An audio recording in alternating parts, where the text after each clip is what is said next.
So now we have our new document open, then we're just going to enter some text. I'm just going to type in my name, it is Russ Crowley, and welcome to my course. And I enter a full stop. Now I'm just going to zoom in a little bit. Now if you look down in the bottom right hand corner here, we have what's called a zoom slider. We have a zoom out, we have a zoom in, we have the percentage of the zoom level, and then we have the slider where I can left click and drag. And then as I drag it to 100%, we can zoom in and we can see the text a lot clearer. Now if we look above the page and above the ruler here, we can see that we have this light grey area. And this area is called the ribbon. And this kind of replaces the old menus, the old drop-down menus that we used to have in Microsoft Word. Everything's kind of grouped here now. It's a lot more visual, and if you're using a touchscreen PC, then I'm sure it makes it a lot easier for you. Certainly does make it easier for me using a mouse. Now on the ribbon are all the buttons that are specific to this particular, what we call a tab, the home, insert, drawer. These are tabs, like with an internet browser, you can open your link in a new tab. Well, in Word, you can click on the function that you want to do. You can click on that particular tab as well. So every tab, as you look inside, has a ribbon and it has subsections which are specific to that particular tab. So if I wanted to insert, let's say, a table, then I would come to the Insert tab. If I wanted to design my page, my document, then I come to the Design tab. With the layout, I want to modify my layout. Similarly, that's what I would do there. And as I said, we have these subsections. We have Clipboard, and within Clipboard, we have Cut, Copy, Paste, and Format Painter, because these are all the tasks that are related to the clipboard. To the right of that, we have the Font subsection.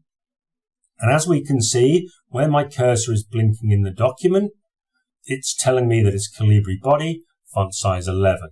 It's also telling me that it's not bold, because that's not bold button is not selected. It's not italic, it's not underlined. There's the font color, it's telling me it's automatic, and so on and so forth. And then as we come across, we see paragraph. And in here, we have all the buttons and tasks related to formatting your paragraph. Now, I'm not going to say that these are every single button or task that you would ever need to do with a paragraph. Similarly with font, because they're not. But these are the most common ones that Word wants to show you. If ever you're unsure what a particular button does, then you can mouse over and you'll quickly get a tooltip to tell you what it does. So for example, this text here, as we can see, the left align button or the align left button is selected. This tells me my text is left aligned. If I want to center align it, I click on center. If I want to right align it, I click on right. Not going to do justified because there's not enough text there, but this is when there's a paragraph with multiple sentences and you want to make the edges of the paragraph square. It's justified text. I'm sure you're aware of what that is. And all you need to do to apply that particular formatting is to left click. With things like font, if you want to apply this kind of formatting to your text, you have to select the text first. Let me show you what I mean. If I want to change Russ to bold, I can left click inside of Russ, and if I now click on the bold button, look what happens to Russ. Russ changes to bold, but the rest of the sentence doesn't. Okay? If I want to italicize and underline, that's what I do.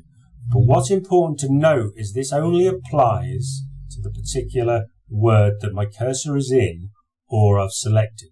So let's say, for example, I wanted to make the rest of the sentence into the same format, then I would need to select the rest of the sentence, and then I would have to do bold, italic, underlined. Unless I select the text to which I want to change the formatting, nothing will happen. So it's important that you do that to apply this kind of formatting. And similarly, to get rid of it, you can select the text. In fact, what I'll do is I'll put my cursor at the end of the text. And as you can see, bold, italic and underline are all selected.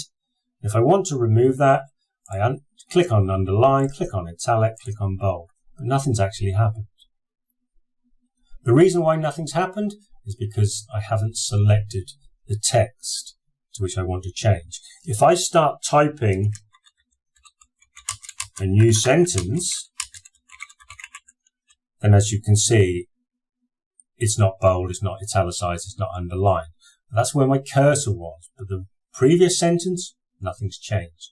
So if I want to change that back, what I can do is I can select all the text that I want to apply the changes to. If you'll notice, I haven't selected the space there at the end after the full stop, because I don't want to apply that formatting to that particular space. A space in Word is what we call a character. It's just one space. Even though it's not printed and you can't see it, it's still what they call a character. And then what I can do is I can click on bold, I can click on italic, and I can click on underline to remove it, like so. That's one way. There is an easier way, and we have a clear all formatting button. And if I click on that, that does the same thing. One click instead of three. And Word's all about efficiency.